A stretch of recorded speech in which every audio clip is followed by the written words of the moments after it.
ड्रामे की शुरुआत फैंग से होती है, जो कि एक कोल्ड ब्लडेड माफिया है, जो कि खौफ का दूसरा नाम है, जिसकी दुनिया में गलती और धोखे की सजा सिर्फ मौत होती है, क्योंकि उसकी जिंदगी में माफी और दया नाम की कोई भी चीज एग्जिस्ट नहीं करती है। और यहाँ पर इस वक्त एक गद्दार उसके सामने बैठ करके अपनी जान की भीख मांग रहा होता है, लेकिन उसका गिराना सिर्फ फैंग के अंदर के जानवर को प्रोवोक कर रहा होता है। इसीलिए वो यहाँ पर बड़ी बेरहमी के साथ में उसकी आवाज को शांत करते हुए उसका काम तमाम कर देता है और अपने हाथ को पोंछते हुए कहता है कि जितनी जल्दी हो सके इस जगह को क्लीन कर दो। तभी वहाँ पर बटलर आता है और कहता है कि मास्टर फैंग, आपके फादर चाहते हैं कि मैं आपकी दुल्हन को ले आऊं और वो आपसे उम्मीद करते हैं कि आप शांतिपूर्वक अपनी दुल्हन को एक्सेप्ट कर लें। जिस पर फैंग कहता है कि मैंने सिर्फ जैन की शादी को अटेंड करने का वादा किया था। जिस पर बटलर कहता है कि पर अब वो चाहते हैं टैंग परिवार के लिए आप वारिस दें। ये सुनकर के तो फैंग का एक्सप्रेशन बिल्कुल डार्क हो जाता है और वो कहता है कि मैं उनकी फालतू विश पूरी करने के लिए शादी तो कर लूंगा, लेकिन मैं अपनी ब्राइड का ही काम तमाम कर दूंगा, क्योंकि मेरे जैसे इंसान शादी के लिए नहीं बने होते हैं। वहीं दूसरी तरफ टैंग परिवार की तरफ से चू परिवार की ब्राइड्स के लिए बहुत सारे गिफ्ट भिजवाए जाते हैं और उन्हें रिसीव करने के लिए बहुत सारे कार्स जाते हैं। तभी चू परिवार की दो ब्राइड्स को हम देखते हैं, जिया और उसकी स्टेप सिस्टर किन। जहाँ जिया अपनी कार की तरफ जाने लगती है तो किन उसका हाथ पकड़ करके कहती है कि बहन, तुम्हें उस कार की तरफ नहीं जाना है, तुम्हें ब्लैक कार की तरफ जाना है। तो जिया कहती है कि पर मेरी शादी तो जेन के साथ में होने वाली है। जिस पर उसकी स्टेप मदर कहती है गलत जवाब, आज तुम्हारी शादी टैंग परिवार के मास्टर फैंग के साथ में होने वाली है। यहाँ पर जिया समझ जाती है कि उसे किन की जगह रिप्लेस किया जा रहा है। इसीलिए जिया कहती है कि ठीक है, पर मेरी एक शर्त है, तुमने मेरी माँ के सामानों पर जो कब्जा किया है वो सारे सामान मुझे अभी के अभी ला करके दे दो, वरना अपनी बेटी के बारे में सोच लेना। अब ये सुनकर के तो उसकी स्टेप मदर काफी ज्यादा परेशान हो जाती है, क्योंकि वो फैंग जैसे मॉन्स्टर के साथ में अपनी बेटी किन की शादी नहीं करवाना चाहती थी। इसीलिए वो उसकी मदर का सामान फौरन से उसे दे देती है। जिस पर जिया कहती है कि इतने से काम नहीं चलेगा, मुझे चू कंपनी के 20% शेयर चाहिए जो कि मेरी माँ ने मेरे लिए छोड़ा था। अब ये सुनकर के तो उसके फादर बहुत बुरी तरीके से फायर हो जाते हैं और कहते कि मैं 20 सालों से चू ग्रुप को चला रहा हूँ, तुम्हारे पास में इतने क्वालिफिकेशंस नहीं है जो कि मैं तुम्हें 20% शेयर दे दूं। तो जिया कहती कि फिर ठीक है, शादी के बाद में मेरे हस्बैंड आकर के वो शेयर्स आपसे ले जाएंगे, क्योंकि मुझे ऐसा लगता है कि आप लोग भूल गए कि आप लोग मेरी शादी किससे करवाने जा रहे हैं। अब ये सुनकर के तो वहाँ पर मौजूद सभी लोग का खून सूख जाता है और उसके फादर सोचने लग जाते हैं कि अगर इस लड़की को फैंग ने एक्सेप्ट कर लिया तो वो उन शेयर के साथ में मेरा भी काम तमाम कर देंगे और सारा चू ग्रुप इसके नाम कर देंगे और हम कुछ भी नहीं कर पाएंगे। इसीलिए वो इतना बड़ा रिस्क ना लेते हुए फौरन से शेयर पेपर मंगवा करके उस पर साइन करके जिया को दे देते हैं। जिया कहती है कि एक शेयर देने में इतनी ज्यादा तुम लोग को तकलीफ हो रही है, सोचो जब तुम लोगों ने मिल करके मेरी माँ को मारा होगा तब उन्हें कितनी तकलीफ हुई होगी। ये सुन करके तो उसके फादर फ्रीज हो जाते कि आखिर ये बात इसे कैसे पता चली। जहाँ वो फैंग के बटलर के साथ में चली जाती है, पर बटलर फैंग को कॉल करके बताता है कि आपकी दुल्हन को रिप्लेस कर दिया गया है, क्या आप अब भी इस शादी को करना चाहते हैं। जिस पर फैंग कहता है कि मुझे इस बात से कोई फर्क नहीं पड़ता है कि मेरी वाइफ कौन बनने जा रही है, वो तो बस टैंग परिवार के लिए एक डेकोरेशन का सामान बन करके रहेगी। दूसरी तरफ किन जैन की कार में जाकर के बैठती है और कहती है कि आखिरकार मैं तुम्हारी दुल्हन बनने जा रही हूँ, पर जिया का क्या होगा। जिस पर जैन कहता है कि घबराओ मत, अंकल उसे कभी भी एक्सेप्ट नहीं करेंगे, क्योंकि उन्होंने ग्रैंडफादर के दबाव में आकर के शादी के लिए हाँ किया है और ऐसा भी पॉसिबल हो सकता है कि वो उसका काम तमाम कर दे। और यहाँ पर जैन सोचने लग जाता है कि अंकल तो बच्चा पैदा करेंगे नहीं, मैं ही जल्दी से टैंग परिवार को हायर दे दूंगा और सबकी नजरों में अच्छा बन जाऊंगा और सारा कुछ मेरे नाम हो जाएगा। जहाँ कुछ देर के बाद में अब हमें वेडिंग हॉल का सीन दिखाया जाता है, जहाँ टैंग परिवार की तरफ से कुछ रिचुअल को परफॉर्म करना होता है। यहाँ पर किन और जैन मिल करके उस रिचुअल को अच्छे से परफॉर्म कर देते हैं, पर जिया बेचारी अकेली पड़ जाती है, क्योंकि फैंग अब तक नहीं आया होता है, इसीलिए उसे अकेले इस रिचुअल को परफॉर्म करना पड़ता है। अब इसी बात का फायदा उठा करके किन और जैन उसको जलील करने लगते हैं और कहने लग जाते हैं कि लगता है कि तुम्हारा दूल्हा यहाँ पर नहीं आएगा और ऐसा भी हो सकता है कि आज तुम्हारी शादी ही न हो। अब ये सारी बातें सुन करके तो जिया को बहुत ही ज्यादा गुस्सा आता है और उन दोनों को मुंह तोड़ जवाब देती है और जरा सा भी पीछे नहीं हटती है। लेकिन ये सब देख करके फैंग के फादर काफी ज्यादा टेंशन में होते हैं, जहाँ बटलर आकर के बताता है कि ड्राइवर को निकले हुए बहुत ही ज्यादा देर हो चुकी है, लेकिन अब तक मास्टर फैंग नहीं आए हैं। ये सुन करके तो उसके फादर के गुस्से का कोई भी ठिकाना नहीं रहता है और वो कहते हैं कि आज अगर ये ब्राइड वापस गई तो मैं फैंग का वो हश्र करूंगा कि वो जिंदगी भर याद रखेगा, सारा माफियागिरी मैं एक बार में ही निकाल दूंगा। अब कुछ ही देर के बाद में शादी का शुभ मुहूर्त आ जाता है, जहाँ बटलर जाकर के जिया से कहता है कि आपको स्टेज पर चलना चाहिए। अब ये सुनकर के तो जैन फिर से उसका मजाक बनाने लगता है और कहता है कि अंकल तो अब तक आए नहीं। तो जिया, अब मुझे लगता है कि तुम्हें जाकर के भूत से शादी करनी पड़ेगी या फिर खुद से ही शादी कर लेना, इतना कह करके वो हंसने लगता है। लेकिन इससे पहले कि और देर हो पाती, वहाँ पर फैंग अपने आदमियों के साथ में आ जाता है, जिसे सभी देखते ही रह जाते हैं। जहाँ वो जिया के सामने वेडिंग हॉल में इंटर करता है और अपने फादर से कहता है कि पापा मुझे माफ कर दीजिएगा, मुझे आने में थोड़ी देर हो गई। जहाँ फैंग को देख करके तो अंकल बहुत ही ज्यादा खुश हो जाते हैं और कहते हैं कोई बात नहीं बेटा, तुम आ तो गए ना। लेकिन ये देख करके तो किन को आगे लग जाती और वो कहने लग जाती कि तुमने तो कहा था कि अंकल यहाँ पर कभी भी नहीं आएंगे। जिस पर जैन कहता है कि तुम समझ नहीं रही हो, वो टैंग परिवार का नाम खराब नहीं करना चाहते थे, इसीलिए वो आ गए। जहाँ जिया पलटती है और फैंग को बहुत ध्यान से देखते हुए सोचने लग जाती है, अच्छा तो यही मेरे पति हैं, इनके बारे में मैंने बहुत ही ज्यादा सुना है कि कितने बड़े राक्षस हैं, इन्होंने अपने अंकल कल का ही काम तमाम कर दिया और अपने भाई को जेल भिजवा दिया, पर मुझे इस बात से क्या फर्क पड़ता है, अब तो मैं इनकी वाइफ बनने जा रही हूँ ना,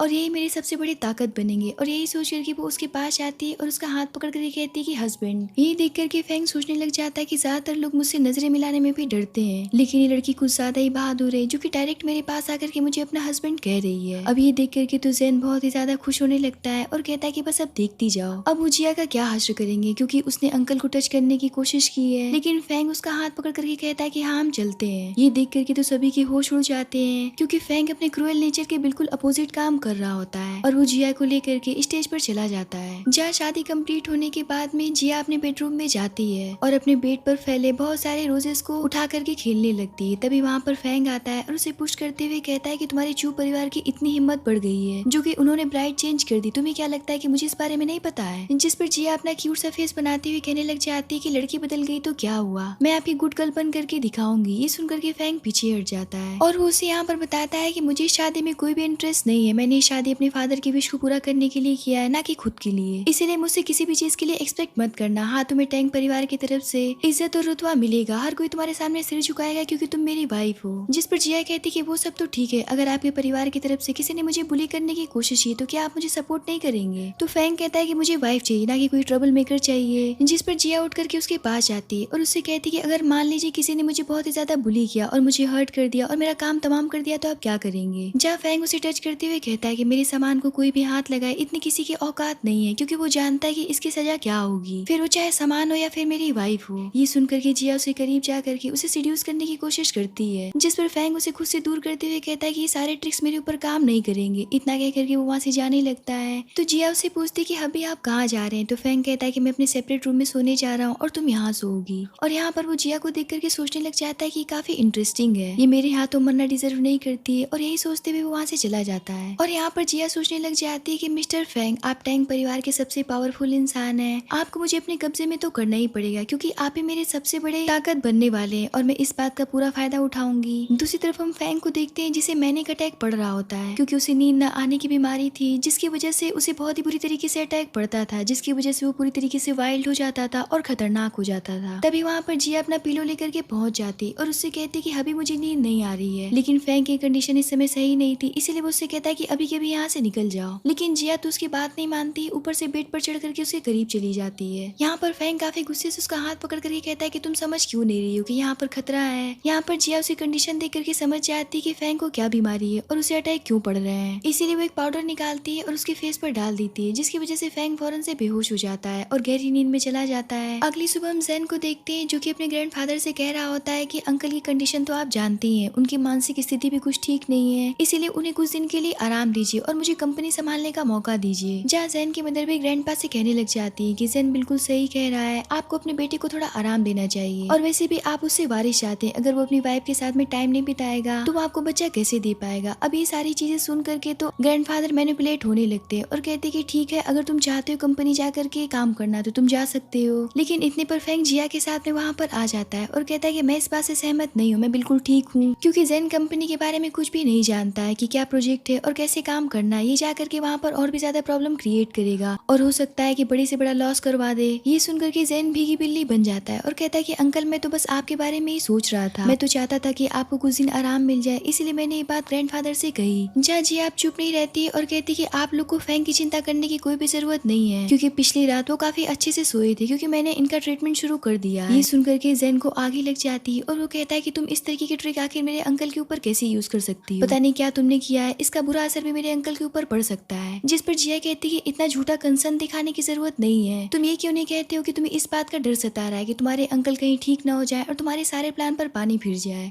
ये सुनकर के उन तीनों का फेस देखने लायक होता है और तीनों सन्न रह जाते हैं। जहाँ फैंग स्माइल करते हुए सोचने लग जाता है कि मेरी छोटी सी वाइफ के पास तो कैंची जैसी जुबान है। अब दादाजी कहते हैं कि बस बहुत हुआ, अगर तुम इतने कॉन्फिडेंस के साथ में कह रही हो कि तुम फैंग का इलाज कर सकती हो तो फिर ठीक है, मैं तुम्हें एक मौका देता हूँ, लेकिन एक बात याद रखना कि एक भी गलती नहीं होनी चाहिए। अगर फैंग की जिंदगी के साथ में कुछ भी हुआ तो मैं तुम्हारी जिंदगी मौत से भी बदतर बना दूंगा। तो जिया कहती कि पापा आप परेशान मत हुई, मैं फैंग को कुछ भी नहीं होने दूंगी, इसकी पूरी जिम्मेदारी मेरी होगी। अब ये सारी बात खत्म होने के बाद में फैंग फैंग अपने असिस्टेंट से बात करता हुआ बाहर आता है, जहाँ उसका असिस्टेंट बताता है कि बॉस आपका ब्लड टेस्ट रिपोर्ट आ गया है, जिससे कि साबित होता है कि कल रात जिया ने आपको कुछ भी ऐसा वैसा नहीं दिया था। कल रात आप नेचुरल तरीके से सोए थे। अब ये सुनकर के तो फैंग फ्रीज हो जाता है, जिससे कि जिया आकर के टकरा जाती और कहती कि अभी आप अचानक से रुक क्यों गए। तो फैंग कहता है कि मेरा रिपोर्ट आ गया और उसमें कुछ भी गड़बड़ नहीं निकला है, पर मैं इस बात से हैरान हूँ कि मेरी छोटी सी वाइफ इतनी ज्यादा कैपेबल है कि उसने कल रात मुझे सुला दिया। तो जिया कहती कि फिर तो मेरे हस्बैंड को मेरे ऊपर पूरा यकीन होना चाहिए और मुझ पर गर्व भी होना चाहिए। तो फैंग उसका हाथ पकड़ते हुए कहता है कि देखो, मैं इसके बदले तुम्हें एक बहुत ही बड़ा प्रोजेक्ट देने जा रहा हूँ, जिससे कि तुम्हें पावर मिलेगा और जो भी कुछ तुम चाहती हो वो तुम्हें हासिल हो जाएगा, क्योंकि मैं ये बात अच्छी तरीके से जानता हूँ कि आखिर तुम अपने परिवार के साथ में करना क्या चाहती हो, लेकिन इसके बदले तुम्हें एक वादा मुझसे करना पड़ेगा कि तुम खुद का ख्याल रखोगी। ये सुनकर के तो जिया सन्न रह जाती है और सोचती कि आखिर इसे कैसे पता चला कि मैं क्या चाहती हूँ। इसका मतलब कि मेरे पीठ पीछे मेरी इन्वेस्टिगेशन करवा चुका है और यहाँ पर मैं पागलों की तरह इसका ट्रस्ट जीतने पर लगी हुई हूँ, जबकि ये मुझसे 10 कदम आगे है। पर अब मुझे कोई और रास्ता ढूंढना पड़ेगा। यहाँ पर जिया उसे टच करते हुए कहने लग जाती कि हस्बैंड, मैं आपको हर रात अच्छे से सुलाऊंगी ताकि आप अच्छे से अपनी जिंदगी जी सके। जिस पर फैंग कहता है कि मुझे मरने से डर नहीं लगता है और ना ही मुझे अपनी जिंदगी की परवाह है। इतना कह करके वो वहाँ से चला जाता है। अब जिया उस प्रोजेक्ट के सिलसिले में एक हाई प्रोफाइल क्लब में जाती है और सोचती है कि प्रोजेक्ट की डील के लिए ऐसी जगहों पर आया जाता है। वही हम फैंग के राइट हैंड को देखते हैं, जो कि जिया को देख लेता है और सोचता है कि आखिर मैडम ऐसी जगह पर क्या कर रही हैं। और वो यहाँ पर अपने बॉडीगार्ड से कहता है कि मैडम के पीछे जाओ, उन्हें कुछ भी नहीं होना चाहिए वरना बॉस हम सभी का काम तमाम कर देंगे। ये सुनकर के दो बॉडीगार्ड फौरन से जिया के पीछे चले जाते हैं। वही हम फैंग को देखते हैं, जो कि इसी क्लब में होता है, जिसके सामने दो लोग नील डाउन होकर के अपनी जान की भीख मांग रहे होते हैं, क्योंकि एक औरत ने उसे सिड्यूस करने की कोशिश की थी। क्योंकि वो नहीं जानती थी कि वो मिस्टर फैंग है, इसीलिए वो उसके सामने अपने गुनाह को कबूल करने लगती है और कहने लगती है कि मुझे नहीं पता था कि आप मिस्टर फैंग है, वरना मैं कभी भी आपको सिड्यूस करने की हिम्मत नहीं करती, प्लीज मुझे छोड़ दीजिए। जहाँ क्लब का ऑनर भी उससे माफी मांगने लगता है, लेकिन फैंग तो फैंग था, वो उन दोनों की एक बात नहीं सुनता है और उनका काम तमाम करने का ऑर्डर दे देता है, जहाँ उसके बॉडीगार्ड्स उन दोनों को पकड़ करके अपने साथ लेकर के चले जाते हैं। तभी वहाँ पर फैंग का राइट हैंड आता है और बताता है कि हमने अभी अभी मिस जिया को झांग के वीआईपी साइड जाते हुए देखा है और वहाँ पर किन और जेन पहले से ही मौजूद है। आपको ऐसा नहीं लगता है कि वो किसी मुसीबत में पड़ सकती हैं? ये सुनकर के तो फैंग का एक्सप्रेशन बिल्कुल डार्क हो जाता है और वो कहता है कि मेरी वाइफ को कहीं भी आने जाने पर रोक नहीं है, लेकिन अगर उसे किसी ने हाथ तक लगा दिया या फिर उसे थोड़ी सी खरोच भी आ गई तो मैं इस पूरे क्लब को जला करके राख कर दूंगा। दूसरी तरफ हम जिया को देखते हैं, जो कि वीआईपी एरिया में इंटर करती है, जिसे देख करके सभी कहने लग जाते हैं कि सुंदर लड़की कौन है। जहाँ जिया झांग के सामने जाती है और प्रोजेक्ट के बारे में बात करने की कोशिश करती है, पर झांग तो एक नंबर 1 का ठरकी इंसान था, इसीलिए वो उससे कहता है कि ठीक है, मैं इस तरीके से प्रोजेक्ट पर किसी से बात नहीं करता हूँ, इसके लिए तुम्हें मेरे सामने ड्रिंक करना पड़ेगा। इतना कह करके वो उसे ड्रिंक ऑफर करता है। तभी जेन कहता है कि आप क्या करने जा रहे हैं, क्योंकि उस प्रोजेक्ट के बारे में तो हमारे बीच में बात हुई थी। तो झांग कहता है कि अपना मुंह बंद रखो, तुम देख नहीं रहे हो कि मेरे सामने इतनी सुंदर लड़की खड़ी है, भला मैं तुम्हारा मेढक जैसा शकल क्यों देखना चाहूंगा। जहाँ वो जिया से कहता है कि अब इंतजार क्या करना, इस ड्रिंक को पी करके दिखाओ। जिया यहाँ पर सोचती कि एक ड्रिंक ही तो है, इसीलिए वो ड्रिंक को पी जाती है, लेकिन इतने पर भी झांग का मन नहीं भरता है, क्योंकि वो तो ठरकी इंसान था, इसीलिए वो ड्रिंक में गोली मिला करके उससे कहता है कि अब इसे भी पी करके दिखाओ, क्योंकि तुम्हें मेरे साथ बिस्तर में जाने में इसे पीने के बाद में कोई भी प्रॉब्लम नहीं होगा, हम अच्छे से एंजॉय करेंगे, जिसके बाद में मैं बिना पढ़े प्रोजेक्ट पर साइन कर दूंगा। अब ये सब सुन करके जिया कुछ बोलती तो नहीं है और उस ड्रिंक को अपने हाथ में ले लेती है, जिसे देख करके जेन सोचने लग जाता है कि मेरे अंकल ने कितनी गिरी हुई लड़की से शादी की है, जो कि दूसरे आदमी के साथ में बिस्तर पर सोने के लिए तैयार है, वो भी एक प्रोजेक्ट पाने के लिए।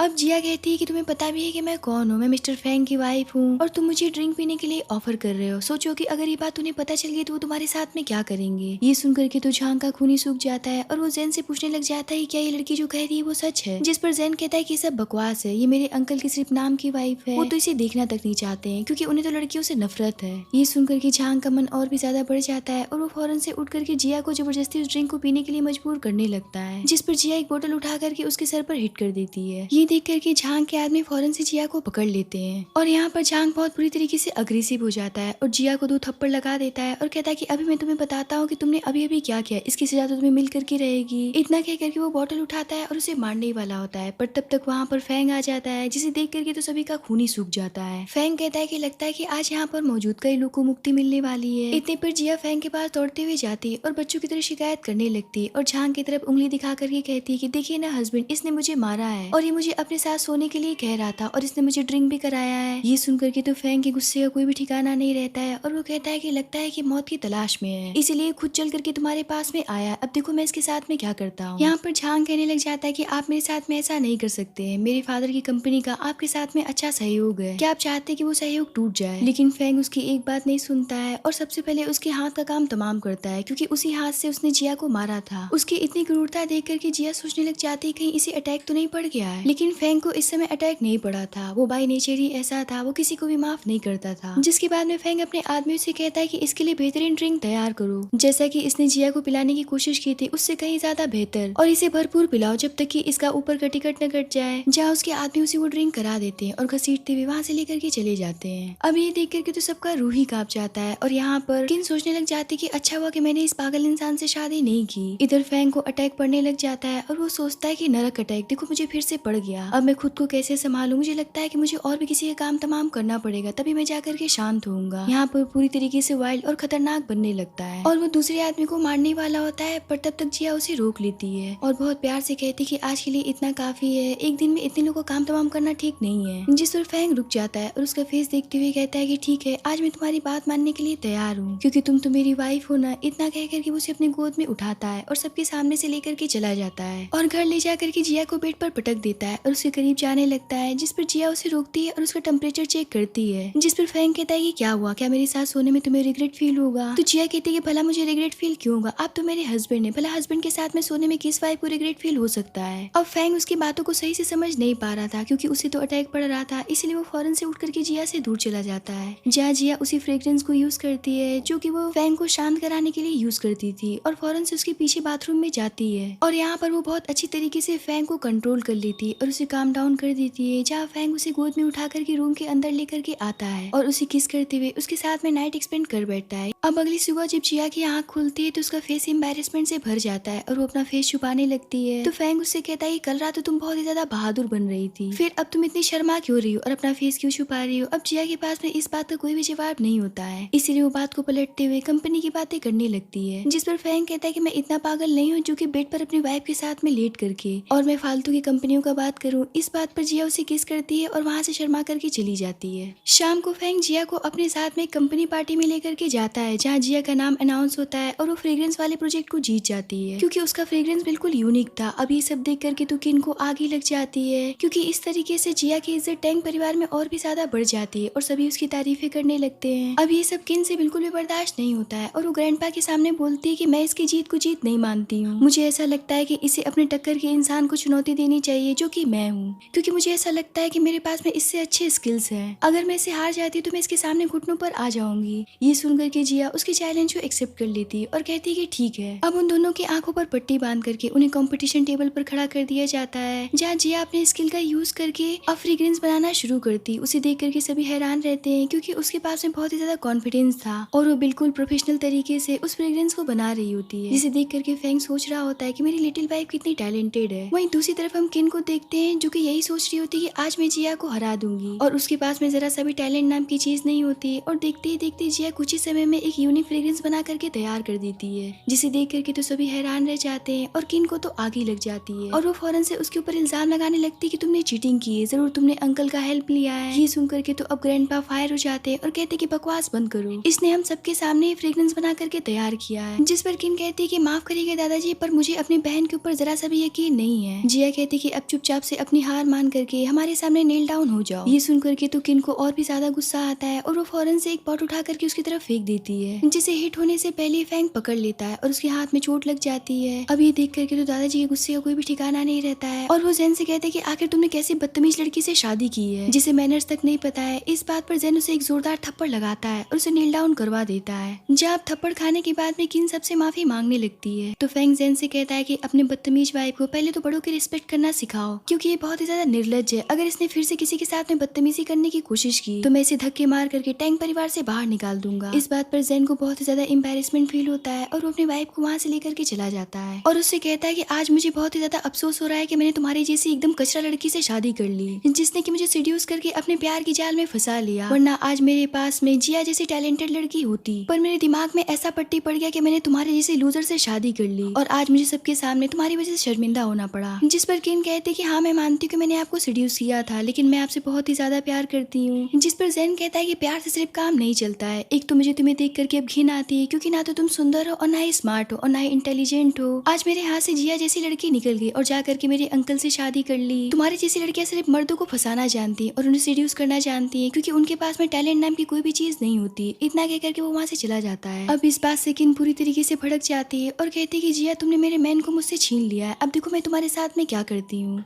अब जैन पागलों की तरह बुके लेकर के जिया के पास में जाता है, जिसे देख करके जिया थोड़ी सी हैरान रह जाती है और कहती कि तुम मेरे सामने बुके लेकर के क्यों आए हो। लगता है कि तुम अपनी आंटी को खुश करना चाहते हो ताकि मैं तुम्हें कंपनी में जगह दिलवा दूं। जिस पर जैन कहता है कि क्या तुम भूल गई हो कि हम एक दूसरे के फियांस थे। मैं मानता हूँ कि मुझसे बहुत बड़ी गलती हो गई है, मैंने किन जैसे लूजर लड़की से शादी कर ली, लेकिन इसका मतलब ये नहीं कि मैंने तुम्हें पसंद करना बंद कर दिया है। इस बात पर जिया कहती कि लगता है कि तुमने अपना दिमाग बेच खाया है, इसलिए तुम पागलों जैसी बातें कर रहे हो। जिस पर जैन कहता है कि मैं तो बस तुम्हारी लाइफ के लिए अच्छा सोच रहा हूँ। तुम मेरे अंकल जैसे कोल्ड ब्लडेड इंसान के साथ में कैसे रह सकती हो, तुम्हारी पूरी जिंदगी बर्बाद हो जाएगी। क्योंकि जो इंसान अपने भाई और अंकल का नहीं हुआ वो अपनी वाइफ का कैसे हो सकता है। तुम सिर्फ उस इंसान के साथ में सफर करोगी। मैं मानता हूँ कि मेरी टैंक परिवार में उतनी ज्यादा अभी हैसियत नहीं है, लेकिन आगे चल करके पूरा टैंक परिवार मेरा होगा और मेरे हाथ में सब कुछ होगा, जिसके बाद में मैं तुम्हें रानी की तरह रखूंगा। इसलिए मैं तुमसे कहता हूँ कि अभी से भी टाइम है, मुझसे शादी कर लो। जिस पर जिया कहती कि मैं ऑलरेडी टैंक परिवार के उत्तराधिकारी की वाइफ हूँ और मैं पागल नहीं हूँ जो तुम्हारे जैसे लूजर से शादी करने के लिए तैयार हो जाओ। इतना कह करके वो वहाँ से जाने लगती है। जिस पर जैन उसे रोक करके कहता है कि मुझे पता है कि तुमने मेरे अंकल से शादी क्यों की है। तुम सिर्फ उनकी फीलिंग्स को और उनके पावर को यूज कर रही हो ताकि तुम अपने परिवार से बदला ले सको। मैं ये सारी बातें जा करके अपने अंकल को बता दूंगा। ये सुन करके जिया चुप हो जाती है, लेकिन तभी वहाँ पर फैंग आ जाता है और कहता है कि लगता है कि जैन तुम्हारा जिंदगी से मन भर गया है, अब तुम और जीना नहीं चाहते हो। अब ये सुन करके तो जैन की फट करके चार हो जाती है और वो फौरन से वो बुके फेंक देता है और कहता है कि मैं तो बस आंटी को बुके देने के लिए आया था, उससे ज्यादा और कुछ भी नहीं। फैंग कहता है कि इससे पहले कि मैं तुम्हारे लिए कुछ और डिसाइड करूँ, यहाँ से चले जाओ और अपनी वाइफ का जाकर के ख्याल रखो और मुझे अंडर एस्टिमेट करने की हिम्मत भी मत करना कि तुम मुझसे छोटे हो तो मैं तुम्हें छोड़ दूंगा। ये सुन करके तो जैन का खून ही सूख जाता है और वो वहाँ से भाग खड़ा होता है। जहाँ फैंग जिया को अपने क्लोज खींच लेता है तो जिया कहती है कि मेरे हस्बैंड तो दिन पे दिन पॉजिटिव होते जा रहे हैं। तो फैंग उससे कहता है कि आखिर तुम कब तक मेरी फीलिंग्स को यूज करती रहोगी। तो जिया कहती है कि मैं कसम खा कर कहती हूँ कि मैं ऐसा कुछ भी नहीं कर रही हूँ। इतने पर फैंग उसे किस कर लेता है और फिर उसके बाद में वो उससे कहता है कि मुझे झूठ बोलने वालों से सख्त नफरत है। इस बात पर जिया आगे बढ़ करके उसे किस करके उसका मुंह बंद करा देती है। वहीं दूसरी तरफ हम किन को देखते हैं जो कि हॉस्पिटल में होती है, जो कि जैन के बच्चे के साथ में प्रेग्नेंट होती है, जिसकी प्रेगनेंसी रिपोर्ट लेकर के सभी बहुत ही ज्यादा खुश होते हैं और यहाँ पर दादाजी उसे पूरी तरीके से माफ कर देते हैं और कहते हैं कि पिछली बातों को भूल जाओ और अपना अच्छे से ख्याल रखो। और यहाँ पर वो जैन से कहते हैं कि तुम्हें अब से अपनी वाइफ का अच्छे से ख्याल रखना होगा। अब जैन इसी बात का फायदा उठा करके दादाजी से कहता है कि दादाजी अब मेरे ऊपर बहुत सारी जिम्मेदारियां बढ़ने वाली हैं, तो मुझे ऐसा लगता है कि आपको कंपनी में मुझे एंट्री दे देनी चाहिए। जिस पर दादाजी कहते हैं कि हाँ ठीक है, मैं इस बारे में सोच रहा हूँ कि मैं तुम्हें कोई अच्छा सा प्रोजेक्ट दे दूं ताकि तुम अपना काम शुरू कर सको। अब इस बात से तो जैन भी काफी खुश हो जाता है और यहाँ पर किन भी इतराने लगती और सोचने लग जाती कि अब तो टैंक परिवार में मेरी इज्जत और भी ज्यादा बढ़ गई है क्योंकि मैं प्रेग्नेंट हूँ और मैं टैंक परिवार को वारिस देने वाली हूँ। और इसी बात के लिए इतराते हुए वो सीधा जिया के पास पहुंच जाती है और उसके सामने जाकर के नौटंकी करने लगती है कि मेरी तबीयत ठीक नहीं है, मुझे प्रॉब्लम हो रही है, तुम्हें तो मेरी सेवा करनी चाहिए क्योंकि मैं टैंक परिवार को वारिस जो देने वाली हूँ, मुझे लगता है कि तुम मुझसे जलती हो। अब यहाँ पर जिया उसकी उटपटांग बातें सुनकर के बहुत ही ज्यादा फ्रस्ट्रेट हो रही होती है, लेकिन फिर भी वो चुप रहती है। जहाँ किन कहती है कि अच्छा ठीक है अब मुझे माफ कर दो, लेकिन मुझे थोड़ी सी चाय दे सकती हो क्या, क्योंकि मुझे चक्कर आ रहा है, मैं उठ करके नहीं ले सकती हूँ। इस बात पर जिया उसे चाय देने के लिए आगे बढ़ती है, लेकिन जैसा कि किन बहुत ही ज्यादा बदतमीज थी इसीलिए वो उसके हाथ से चाय लेकर के उसके ऊपर फेंक नहीं जाती। तब तक वहाँ पर फैंग आकर के जिया को अपने क्लोज खींच लेता है, पर किन की ऐसी हरकत देख करके तो फैंग के गुस्से का कोई भी ठिकाना नहीं रहता है, इसीलिए वो चाय की केतली उठा करके किन के ऊपर ही सारा गिरा देता है और उससे कहता है कि मैंने तुमसे कहा था ना कि मेरी वाइफ के साथ में उलझने की कोशिश मत करना, और मुझे ऐसा क्यों लगता है कि तुम्हें इस घर में पूरे नौकर कहीं भी नहीं दिख रहे हैं जो कि तुम मेरी वाइफ से चाय मांग रही हो। मुझे ऐसा लगता है कि तुम्हारे हस्बैंड को कंपनी से यहाँ पर बुलाना पड़ेगा जो कि आकर के तुम्हारी सेवा करे। अब ये सुनकर के तो किन के पांव तले से जब ये निकल जाते हैं और वो कहती कि प्लीज अंकल ऐसा मत करिएगा, मुझे माफ कर दीजिए, अब से मैं ऐसा कुछ भी नहीं करूंगी, लेकिन प्लीज मेरे हस्बैंड को कंपनी से घर मत बुलाइए। यहाँ पर वो जिया से भी माफी मांगने लगती है, जिस पर जिया कहती कि अब एंजॉय करो, तुम्हारा पति किसी तरीके से तो कंपनी में एंट्री पाया था, लेकिन तुम्हारी हरकतों की वजह से वो हमेशा सफर ही करेगा। इतना कहकर के वो वहाँ से चली जाती है। इस बात से किन बहुत बुरी तरीके से चिढ़ जाती है और सोचने लग जाती है कि आखिर इसे सब लोग इतना क्यों मानता है, अंकल इसे इतनी अटेंशन क्यों दे रहे हैं, आखिर इसके में ऐसा है क्या, जो मुझे मिलना चाहिए था वो सारा कुछ इसे मिल गया।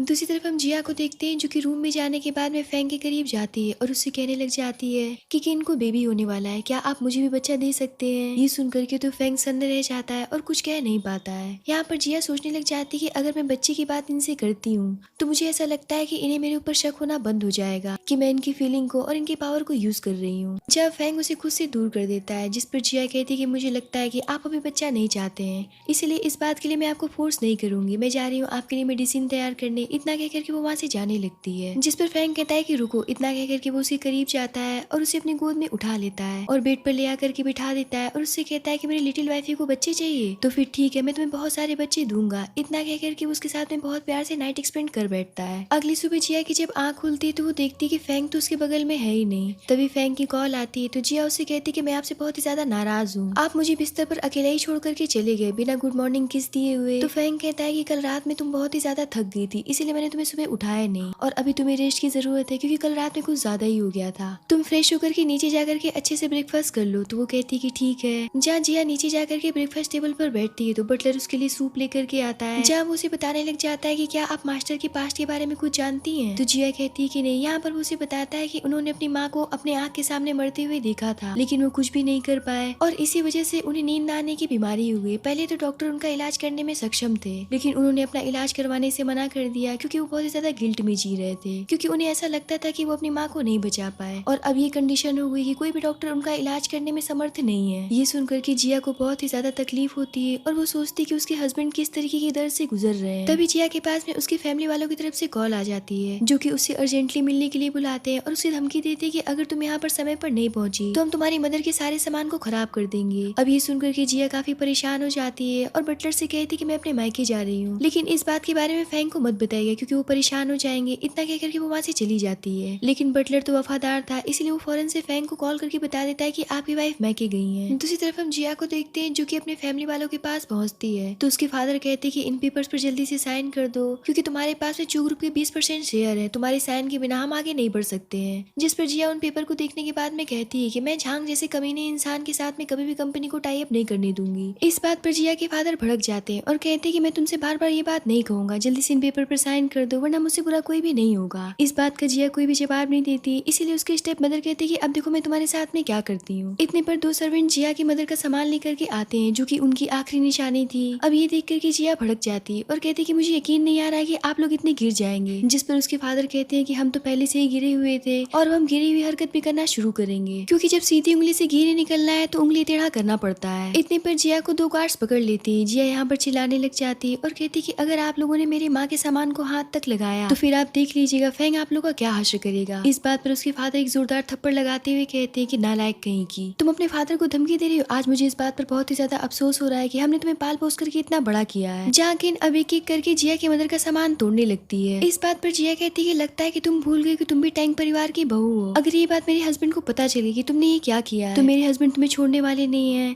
इस बात पर किन हंसते हुए कहते कि तुम्हारे हस्बैंड मेरा कुछ भी नहीं बिगाड़ सकते क्योंकि मैं प्रेग्नेंट हूँ और अगर उन्होंने मेरे साथ में कुछ भी करने की हिम्मत भी की तो फिर दादाजी क्या करेंगे इस बात का तुम्हें भी अंदाजा नहीं होगा। जहाँ उसके स्टेप मदर कहती कि ये सब बात करने में समय जाया मत करो। इतना कहकर के वो एल्बम उठाती और कहती कि मैं तुम्हारी बचपन की निशानी भी मिटा दूंगी। ये देख करके तो जिया बहुत ही ज्यादा परेशान हो जाती है, लेकिन फिर वो कुछ सोच समझ करके उन पेपर्स को उठाती है। जहाँ उन सभी को लगने लग जाता है कि जिया फौरन से साइन कर देगी और उनका काम बन जाएगा, पर जिया उन पर साइन करने के बजाय उन पेपर्स को फाड़ करके फेंक देती है और कहती कि जब माई मर गई तो मैं इन सामानों का क्या करूंगी, अब तुम इन सामान को लेकर के मुझे ब्लैकमेल नहीं कर पाओगे। जिस पर उसके फादर कहते हैं कि लगता है कि तुम इस तरीके से नहीं मानोगी। इतने पर उसे दो गार्ड्स पकड़ लेते हैं और उसका हाथ पकड़ करके उस पर जबरदस्ती उसके अंगूठे का साइन लगवाने लगते हैं, लेकिन इतने पर वहाँ पर फैंग अपने आदमियों के साथ में आ जाता है और उन गार्ड्स को मार करके जिया से दूर करता है और जिया को पकड़ करके पूछने लग जाता है कि तुम ठीक तो हो ना, तुम्हें कहीं चोट तो नहीं आई है। तो जिया कहती कि मुझे चोट आई है और ये सारा कुछ मेरे फादर ने किया है। ये सुन करके तो फैंग के गुस्से का कोई भी ठिकाना नहीं रहता है और वो जिया के फादर को एक जोरदार थप्पड़ लगा देता है और कहता है कि तुम परेशान मत हो, मैं देखता हूँ कि इन लोग के साथ में क्या कर सकता हूँ। जहाँ उसके फादर फैंग से कहने लग जाते कि लगता है कि आप कुछ ज्यादा ही गुस्सा हो गए हैं, हम तो बस अपनी बेटी को अच्छे से सबक सिखा रहे थे क्योंकि बहुत ही ज्यादा उजड़ हो गई है। जहाँ फैंग अपने आदमी को इशारा कर देता है, उसके इशारा करते ही वो आदमी उसके फादर को पकड़ लेते हैं और उनके हाथ का काम तमाम कर देते हैं क्योंकि उन्होंने उसी हाथ से जिया को थप्पड़ लगाया था। जिसके बाद तो उसके गार्ड्स मिलकर के जिया के फादर को खूब पीटते हैं, पीटते पीटते उनकी हालत बिल्कुल खराब कर देते हैं। जिसके बाद में फैंग कहता है कि इनके पास में जितने भी कीमती सामान है और यादगार चीजें हैं उन सभी को नष्ट कर दो, ठीक उसी तरीके से जिस तरीके से इन्होंने अभी भी जिया के मदर के सामान को नष्ट किया है। अब ये सुनते की देरी ने कि फैंग के सारे आदमी मिल करके चू परिवार के सारे कीमती चीजों से लेकर के उनके मेमोरी से जुड़े हुए सारे चीजों को नष्ट करना शुरू कर देते हैं। जिन्हें ऐसा करता हुआ देख करके किन के होश ही उड़ जाते और वो जोर जोर से रोने और चिल्लाने लगती और कहती कि प्लीज ऐसा मत करिए। जहाँ अब जिया की मदर भी उसके सामने नील डाउन हो करके वो एल्बम उन्हें वापस करने लगती है और कहती कि प्लीज मुझे माफ कर दो और ये सारी चीजें अभी के अभी रुकवा दो। ये देख करके फैंग जिया से पूछता है कि तुम क्या करना चाहते हो, ये सब मैं तुम्हारे ऊपर छोड़ता हूँ। जिस पर जिया कहती कि मैं चाहती हूँ कि इनकी किए की सजा इन्हें मिले। तो फैंग कहता है कि तुमने अच्छा डिसीजन लिया। इतना कह करके वो खड़ा हो जाता है और उसके फादर से कहता है कि चू परिवार की सारी संपत्ति जिया के नाम पर ट्रांसफर कर दो वरना तुम सभी कल का सुबह नहीं देख पाओगे, मैं तुम सभी को इस दुनिया के नक्शे से गायब कर दूंगा। इतना कह करके वो जिया को अपने साथ लेकर के चला जाता है। उनके जाने के बाद में जिया के फादर किन को एक जोरदार थप्पड़ लगाते हैं और कहते कि आज अगर इसने फेंग से शादी कर ली होती तो हमें ये दिन न देखना पड़ता। जिस पर किन कहती कि इसमें सिर्फ मेरी अकेले की गलती नहीं है, आप लोगों ने मिल करके मेरी एक प्ले बॉय से शादी करा दी है। जेन एक नंबर 1 का दुष्ट इंसान है जो कि कई लड़कियों के साथ में अफेयर चला रहा है। ये सुनकर के उसकी मदर भी काफी परेशान हो जाती है और कहती कि हमसे बहुत बड़ी गलती हो गई, हमने एक लूजर से अपनी बेटी की शादी करा दी। तभी किन के पास में घर से कॉल आता है और उसे बताया जाता है कि उसके हस्बैंड ने एक बहुत बड़ा कांड कर दिया है। अब ये सुनकर के तो किन वहाँ से भाग खड़ी होती है। वहीं दूसरी तरफ हम फेंग को देखते हैं जो कि जिया को लेकर के घर पहुंचता है और बहुत प्यार से उसके चोट पर मरहम पट्टी करता है और उससे कहता है कि मैंने तुमसे कहा था ना कि तुम अकेले घर से बाहर मत निकलना, फिर तुम क्यों गई। जिस पर जिया कहती कि मैं आपको परेशान नहीं करना चाहती थी और मुझे आपकी ये बात याद थी कि आप एक वाइफ चाहते हैं ना कि कोई ट्रबल मेकर। जिस पर फेंग उसके फेस को पकड़ते हुए कहता है कि मैंने ऐसा जरूर कहा था, लेकिन मैंने ऐसा तो कभी नहीं कहा था कि मैं तुम्हारी मदद नहीं करूंगा। जिस पर जिया कहती कि मुझे पता है, मैं तो बस आपको टीज कर रही थी, आप दुनिया के बेस्ट हस्बैंड हैं। ये सुनकर के फेंग प्यारी से स्माइल कर देता है और उसे स्माइल करता हुआ देख करके जिया सोचने लग जाती है कि मैं आपकी फीलिंग और पावर को तो अच्छे से यूज कर रही हूँ और मैं उसमें सक्सेस भी हो रही हूँ, लेकिन फिर मुझे इतना अजीब क्यों लग रहा है, मुझे इतना दुख क्यों हो रहा है, मुझे ऐसा क्यों लग रहा है कि मैं आपके साथ में गलत कर रही हूँ। जब वो फेंग से कहती कि मेरे फादर इतनी जल्दी हार नहीं मानने वाले हैं, मुझे ऐसा लगता है कि वो चू ग्रुप के बचे हुए शेयर को बेचने की कोशिश करेंगे, क्या आप मेरे लिए उन शेयर्स को खरीद लेंगे। तो फेंग कहता है कि क्यों नहीं, अगर तुम उन शेयर्स को चाहती हो तो मैं उसे जरूर खरीदूंगा। ये सुनकर के जिया फौरन से उसकी चीख पर एक प्यारी सी किस करती है। उसे इस तरीके से देख करके फेंग सोचने लग जाता है कि जिया आखिर तुम्हारे दिल के अंदर क्या है, क्या तुम उसे सच में प्यार करती हो या फिर दिखावा कर रही हो। वहीं दूसरी तरफ हम जैन को देखते हैं जो कि ग्रैंडफादर के सामने खड़े होकर के उनसे कंटिन्यू माफी मांग रहा होता है और बेशर्मों की तरह कह रहा होता है कि आपको तो पता है ना दादाजी कि मैं कितना बड़ा कैरेक्टर लेस इंसान हूँ और कम पढ़ा लिखा हूँ, इसलिए मैं गुस्से में आकर के उन औरतों को कंपनी में ले आया और उनके साथ में गुलछर्रे उड़ाने लगा क्योंकि किन किसी भी लायक की नहीं है। उसने मुझसे बहुत ही ज्यादा झगड़ा कर लिया था। इस बात पर ग्रैंडफादर भड़क जाते हैं और कहते हैं कि चुप हो जाओ, तुमने आज टैंक परिवार का नाम मिट्टी में मिला करके रख दिया है, तुम बिल्कुल यूजलेस और किसी काम के नहीं हो, लेकिन आज मैं तुम्हें ऐसी पनिशमेंट दिलवाऊंगा कि तुम जिंदगी भर याद रखोगे। मैं अपने गार्ड्स को ऑर्डर दूंगा कि वो तुम्हें इतना पीटे कि तुम जिंदगी में दोबारा ऐसी गलती कभी भी ना कर पाओ। ये सुन करके तो जेन के होश ही उड़ जाते हैं, जहाँ उसकी मदर फौरन से किन की तरफ इशारा कर देती है, जिस पर किन पेट में दर्द होने का नाटक करने लगती है। जिस पर दादाजी कहते हैं कि जाकर के अपनी वाइफ की देखभाल करो। अब यहाँ पर वो उसे पनिशमेंट मिलने से रोक लेती है। जहाँ जैन दादाजी से फिर से माफी मांगने लगता है तो दादाजी कहते हैं कि तुम बिल्कुल यूजलेस हो, मैंने तुम्हें एक प्रोजेक्ट दिया था, तुमने उस तक पे अच्छे से काम नहीं किया, इसलिए मैं तुम्हें कभी भी माफ नहीं करूंगा। मेरा तो मन कर रहा है कि तुम्हारा काम ही तमाम कर डालूं ताकि इस टैंक परिवार से एक कलंक कम हो जाए। इतना कहकर के दादाजी गुस्से से वहाँ से उठ करके चले जाते हैं। अब दादाजी के जाने के बाद में तो जेन के गुस्से का कोई भी ठिकाना नहीं रहता है और वो किन के ऊपर ही अपना गुस्सा निकालने लगता है, जिस पर किन कहती कि मुझ पर गुस्सा निकालने से कुछ भी नहीं होने वाला है, क्यों नहीं कुछ ऐसा सोचते हो जिससे कि तुम दादाजी की नजरों में अच्छे बन जाओ। तो जेन कहता है कि तुम कहना क्या चाहती हो, जिस पर किन कहती कि मुझे पता है कि झांग एक बहुत ही ज्यादा ठरकी इंसान है, उसे लड़कियां बहुत ही ज्यादा पसंद है, क्यों ना हम जिया को किडनैप करके उसके सामने परोस दे, जिसे देख करके झांग काफी खुश हो जाएगा और वो प्रोजेक्ट फौरन से तुम्हारे नाम पर साइन कर देगा। इस तरीके से दादाजी भी खुश हो जाएंगे और टैंक परिवार में तुम्हारा नाम भी होगा। अब ये सुन करके तो जेन काफी ज्यादा लालच में आ जाता है और कहता है कि ठीक है हम ऐसा ही करेंगे। और यहाँ पर वो दोनों प्लान के मुताबिक जिया को किडनैप करके एक होटल में शिफ्ट करा देते हैं और उसे बेहोशी की हालत में छोड़ करके वहाँ से भाग जाते हैं। जहाँ कुछ देर के बाद में झांग इतराते हुए रूम में इंटर करता है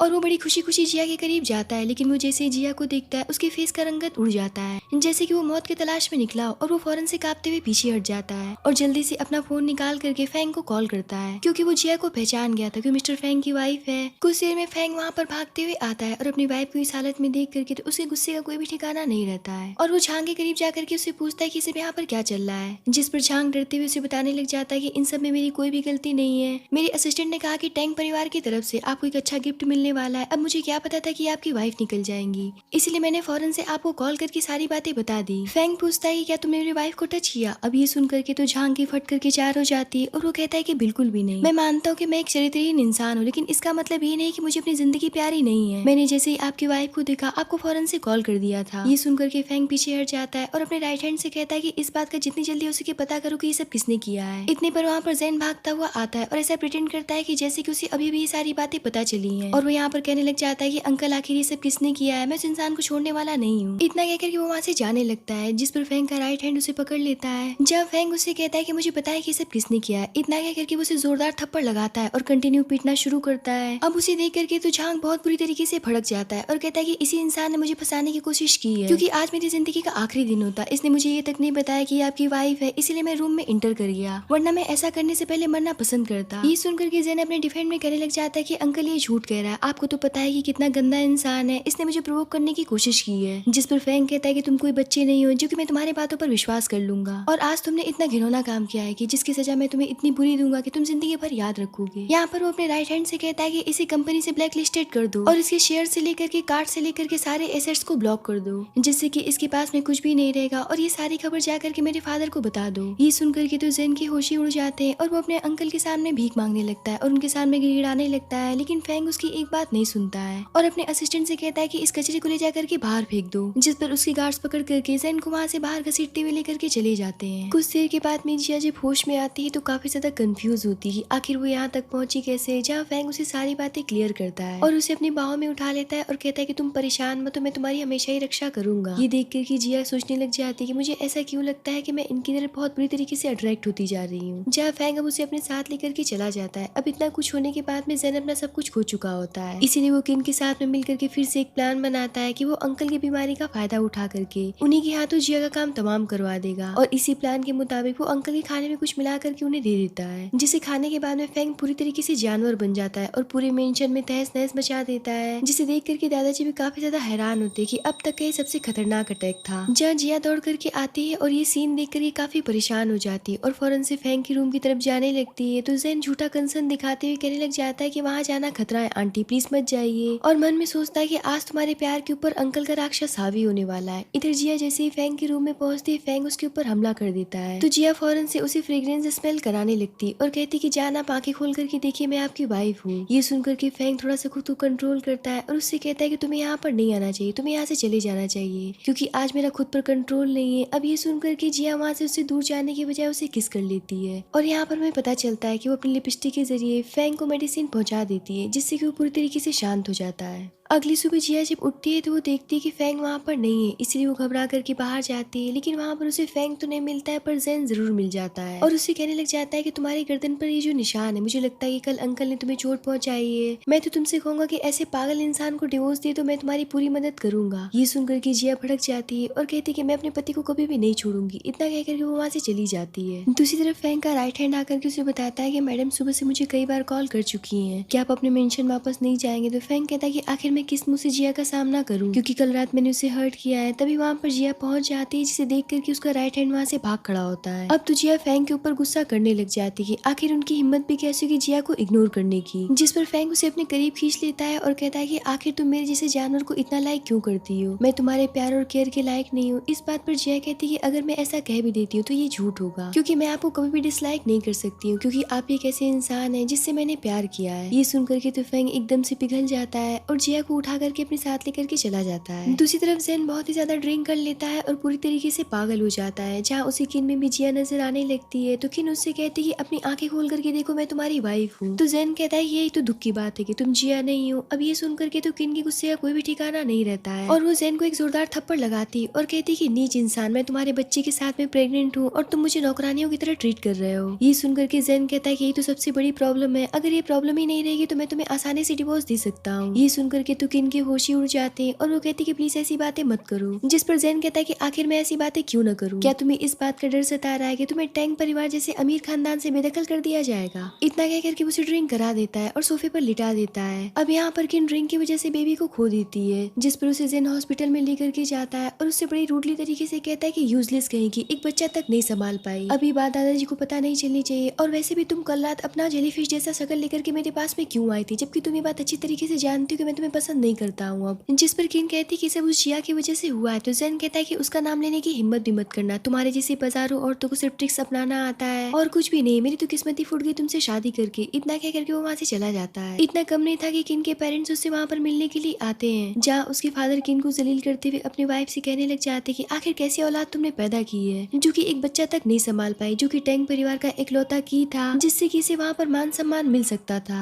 जिस पर उनकी वाइफ कहती कि बस बहुत हुआ, मेरी बेटी को डांटना देखना बंद करिए। और यहाँ पर जेन बाहर खड़े होकर के इनकी बातों को रिकॉर्ड करने लगता है, जहाँ की इनकी मदर कहती है काश कि हमने जिया को उसकी मदर के साथ ही निपटा दिया होता तो आज हमें ये दिन ना देखना पड़ता, पर अब मेरी बेटी और तकलीफ नहीं सहेगी। अगर ये बच्चा गया है तो इसके भले के लिए हुआ है ये सब, अब इसकी शादी फैंग के साथ में होगी। ये सुनकर के उसके फादर कहते हैं कि फैंग कोई बाजार में बिकने वाला बैगर नहीं है जो कि चीजें इतनी आसान लग रही हैं तुम्हें। जिस पर उनकी वाइफ कहती है कि अगर मेरी बेटी किसी तरीके से फैंग के साथ में नाइट एक्सपेंड कर लेती है तो बहुत सारी चीजें आसान हो जाएंगी। इधर जेन इनकी सारी बातें रिकॉर्ड कर लेता है और कहने लग जाता है कि चलो इन बंदी बांकों ने कुछ तो अच्छा किया। इतना कह करके वो वहाँ से चला जाता है। अब अगले दिन जिया के फादर का जन्मदिन होता है जिसमें कि जिया और फैंग इनवाइटेड होते हैं। यहाँ पर फैंग को ड्रिंक सर्व किया जाता है तो दूसरी तरफ जिया के मोबाइल पर मैसेज आता है कि अगर तुम्हें अपनी माँ की मौत का सबूत चाहिए तो तुम्हें सेकंड फ्लोर पर आना होगा, जिसे देख करके जिया बाथरूम जाने का बहाना करके वहाँ से चली जाती है। पर फैंग उसके हाव भाव को देख करके समझ जाता है कि जिया कुछ छुपा रही है और वो भी फौरन से उसके पीछे चला जाता है। तभी किन बिल्कुल जिया जैसी ड्रेस पहन करके एक रूम में इंटर करती है, जिसे फैंग देख लेता है और सोचता है कि वो तो उसकी वाइफ है, इसीलिए वो उसे पीछे से देख करके किन के रूम में चला जाता है। इधर जिया सेकंड फ्लोर के रूम में इंटर करती है जहाँ जेन पहले से मौजूद होता है और वो रूम को लॉक करके जिया के ऊपर टूट पड़ता है, जिस पर जिया उसके फेस पर पाउडर फेंक देती है और उसे एक जोरदार किक लगाती है। तो जेन कहता है कि मुझे मारने से कोई भी फायदा नहीं है, आज मेरे अंकल तुम्हें धोखा देने वाले हैं। अब ये सुन करके तो जिया फौरन से वहाँ से निकल जाती है। दूसरी तरफ किन जब पलटती है तो उसका फेस देख करके फैंग पूरी तरीके से कंफ्यूज हो जाता है, पर इससे पहले कि वो उस रूम से बाहर जा पाता उसके ऊपर नशा सवार होने लगता है। पर यहाँ पर वो किन को पहचान जाता है और कहता है कि तुम्हारी इतनी हिम्मत जो तुम मेरे अंगे से षड्यंत्र रच रही हो, पर याद रखना कि मेरे होश में आती सबसे पहले मैं तुम्हारा काम तमाम करूंगा। पर किन तो इतनी ज्यादा बेशर्म होती कि वो फैंग के वार्निंग को इग्नोर करते हुए उसके करीब जाने लगती और उसे बेड की तरफ पुश कर देती और अपने प्लान को अंजाम देने के लिए आगे बढ़ती है। लेकिन इतने पर वहाँ पर जिया आ जाती है अपने बॉडीगार्ड्स के साथ में और किन से कहती कि तुम्हारी इतनी हिम्मत जो कि तुमने मेरे हस्बैंड को हाथ लगाने की कोशिश की। इतना कह करके वो उसे एक जोरदार थप्पड़ लगाती है। जब फैंग नशे की हालात में कहता है कि जिया मैंने इसे छुआ तक नहीं है तो जिया कहती है कि पहले हम घर चलते हैं। इतना कह करके वो उसे अपने साथ लेकर के चली जाती है। अब ये सब होने के बाद में वो अपने पेरेंट्स के पास जाती है और अपने नाकामयाबी के बारे में बताने लगती है। तभी वहाँ पर जैन आ जाता है, जिसे देख करके किन के फादर कहते हैं कि दामाद जी लगता है कि आप मेरी बेटी को लेने के लिए आए हैं। इस बात पर जैन कहता है कि आपको क्या लगता है कि क्या मुझे कुछ भी पता नहीं है? मैं इसकी जैसे बच्चलन औरत को कभी भी अपने टैंक परिवार में कदम तक नहीं रखने दूंगा जिसने कि मेरे अंकल के साथ में नाइट एक्सपेंड करने का प्लान बनाया था। इतना कहकर वो वहाँ से चला जाता है और सीधा टैंक मेंशन पहुंचता है जहाँ फैंग के गार्ड्स उसे पकड़ लेते हैं। अब इस बात से जैन काफी घबरा जाता है और जिया को देख कर कहने लग जाता है कि प्लीज मुझे बचा लो क्योंकि मुझे तुम्हें कुछ इंपॉर्टेंट बताना है। ये सुनकर के जिया रुक जाती है और राइट हैंड से कहती है कि इसे छोड़ दो, मैं हैंडल कर लूंगी। उसकी बात मान करके गार्ड्स पीछे हट जाते हैं, पर राइट हैंड वहाँ पर एक कैमरा रख करके वहाँ से चला जाता है जिसके मॉनिटर पर फैंग बैठा होता है। इधर जैन कहता है कि मुझे तुम्हारी माँ के मौत के बारे में सच पता है। जिया कहती है कि तुम्हें क्या लगता है कि मैं तुम्हारे जैसे धोखेबाज इंसान पर कभी भरोसा करूंगी जो कि अपनी जान बचाने के लिए किसी भी हद तक जा सकता है और कुछ भी झूठ बोल सकता है। जिस पर जैन कहता है कि मत भूलना कि अगर मैंने ये बात जाकर के अंकल को बता दी कि तुमने अपनी माँ की मौत का बदला लेने के लिए उनके जैसे पावरफुल इंसान से शादी की है तो वो तुम्हारा क्या हश्र करेंगे। अब ये सारी बातें फैंग बैठ करके लाइव देख और सुन रहा होता है, जिसे देख करके उसके गुस्से का कोई भी ठिकाना नहीं रहता है और उसका ऐसा गुस्सा वाला फेस देख करके राइट हैंड सोचने लग जाता है कि लगता है कि किंग अब फटने वाले। इधर जैन जिया को वो रिकॉर्डिंग सुना देता है और कहता है कि इसमें खुद तुम्हारे परिवार वालों ने अपने गुनाह को कबूल किया है। अगर ये रिकॉर्डिंग तुम्हें चाहिए तो बदले में टैंक परिवार में मुझे वापस आने के लिए रास्ता खोलना पड़ेगा और अपने पागल पति को डिवोर्स दे करके मेरी बनना पड़ेगा। जिस पर जिया कहती है कि ठीक है। अब ये सुन करके तो फैंग का पारा हाई हो जाता है और वो लैपटॉप को पटक देता है। राइट हैंड तो सोचने लग जाता है कि लगता है कि अब हो गया भंटादार। अब जैसे ही फैंग बाहर निकलता है तो जिया उसे मिल जाती है और उसके सामने फिर से क्यूट एक्ट करने लगती है, जिस पर फैंग गुस्से से कहता है कि नाटक करना बंद करो। इतना कह करके वो वहाँ से चला जाता है। जहाँ इसकी वजह वो राइट हैंड से पूछने लगती तो वो कहता है कि मैं इस बारे में कुछ भी नहीं बता सकता हूँ। इतना कह करके वो वहाँ से भाग खड़ा होता है। तभी वो जैन की बकरी जैसी चीखने की आवाज सुनती है और फौरन से उसके पास जाती है, जहाँ वो देखती है कि जैन तो बहुत बुरी तरीके से पिट करके जमीन पर पड़ा होता है और वो कहता है कि तुमने जाकर के मेरे अंकल से सारी बातें बता दी। आज तो वो मेरा करीब करीब काम तमाम करने ही वाले थे। तो जिया कहती है कि मैंने तो कुछ भी नहीं बताया है और यहाँ पर उसकी कंडीशन देख करके वो समझ जाती है कि लगता है कि फैंग को सारी सच्चाई का पता चल गया है। जिसके बाद में वो फौरन से फैंग के पास जाती है, जिसे देख करके फैंग पूछता है कि आखिर तुम यहाँ पर क्यों आई हो। जिस पर जिया उसके करीब जाकर के कहती है मैं तो अपने हस्बैंड के पास में आई हूँ और मुझे पता है कि आपको सब कुछ पता चल गया और आपने सब कुछ सुन लिया है। फैंग कहता है कि जो तुमने किया है उसे बहादुरी नहीं बल्कि बेवकूफी कहेंगे। तो जिया कहती है कि मेरे पास में कोई दूसरा ऑप्शन नहीं था। मैंने अपनी माँ को अपनी आंखों के सामने मरते हुए देखा है और उन्हीं कातिलों के साथ में मैं इतने सालों से एक ही छत के नीचे रहती आई हूँ। मैं इतनी ज्यादा मजबूर थी कि बदला तक नहीं ले सकती थी, इसीलिए मैंने आपके जैसे पावरफुल इंसान से शादी करने का फैसला किया। जिस पर फैंग खड़ा होकर के उससे पूछता है कि आखिर तुमने ये सब मुझे पहले क्यों नहीं बताया। जिस पर जिया कहती है क्योंकि मैं बहुत ही ज्यादा डर चुकी थी और मेरी हिम्मत भी नहीं पड़ी। तो फैंग कहता है कि तुम्हें पता है ना कि जो लोग मुझसे झूठ बोलते हैं उनके साथ में क्या होता है। तो जिया कहती है कि शायद उनका ऊपर का टिकट कट जाता है तो फैंग कहता है कि फिर तुमने ऐसा क्यों किया, जिस पर जिया रोते हुए उससे सॉरी कहने लग जाती और कहती कि एक बार मेरा बदला पूरा हो जाए, फिर उसके बाद जो भी कुछ चाहे आप मेरे साथ में कर सकते हैं, प्लीज मेरी मदद करिए मेरी माँ के चू ग्रुप को मुझे वापस दिलाने में। तो फैंग कहता है कि पर मैं ऐसा क्यों करूंगा, जिस पर जिया उसे गले से लगा कर ये कहती क्योंकि आप मेरे हस्बैंड हैं। इस बात पर फैंग भी उसे अपने बाहों में जकड़ते हुए कहने लग जाता है कि मुझे खुद पर यकीन नहीं हो रहा है कि मैं तुम्हारे जैसी झूठी और पागल लड़की के प्यार में पड़ गया, जिस पर जिया कहने लग जाती है कि मैं मानती हूँ कि मैंने आपसे झूठ बोला है, पर आपके साथ में रहते रहते मैं भी आपसे बहुत ही ज्यादा प्यार करने लगी हूँ। मैं ये नहीं कह रही हूँ कि आप मुझे माफ कर दीजिए, बस मैं इतना चाहती हूँ कि मेरा एक बार बदला पूरा हो जाए, जिसके बाद में मैं अपनी जिंदगी आपके हवाले कर दूंगी। जिस पर फैंग कहता है कि पागल लड़की, जब मैं तुम्हें रोता हुआ नहीं देख सकता हूँ तो फिर तुम्हें चोट पहुंचाने के बारे में कैसे सोच सकता हूँ। अब से तुम कभी भी नहीं रोगी, अब से चू परिवार के रोने का दिन नजदीक आ गया है, मैं उनकी जिंदगी मौत से भी बदतर बना दूंगा। जिया कहती कि भले ही हमारी शादी जिस भी सिचुएशन में हुई हो, पर मैं हर जन्म में आप ही को अपना पति चाहती हूँ। फैंग कहता है कि लिटिल माउस तुम्हारी चॉइस तो काफी ज्यादा अच्छी है। इतना कह करके वो उसे बहुत प्यार से किस करता है। अब अगले दिन जिया चू ग्रुप पर धावा बोल देती है क्योंकि फैंग ने चू ग्रुप के 50% शेयर पहले से ही खरीद लिए थे और इस हिसाब से जिया चू ग्रुप की चेयरमैन की कुर्सी डिजर्व करती थी। ये सब देख करके उसके फादर बौखला जाते हैं और कहते कि एहसान फरामोश कहीं की, मुझे तो यकीन नहीं आ रहा है कि मेरी बेटी मेरे खिलाफ इस तरीके से खड़ी हो जाएगी। इतने पर वहाँ पर एक आदमी को लाया जाता है जो कि जिया के फादर को देख करके कहने लग जाता है कि ये तो एक कातिल है जिसने कि मुझसे अपनी वाइफ की नकली डेथ सर्टिफिकेट बनवाई थी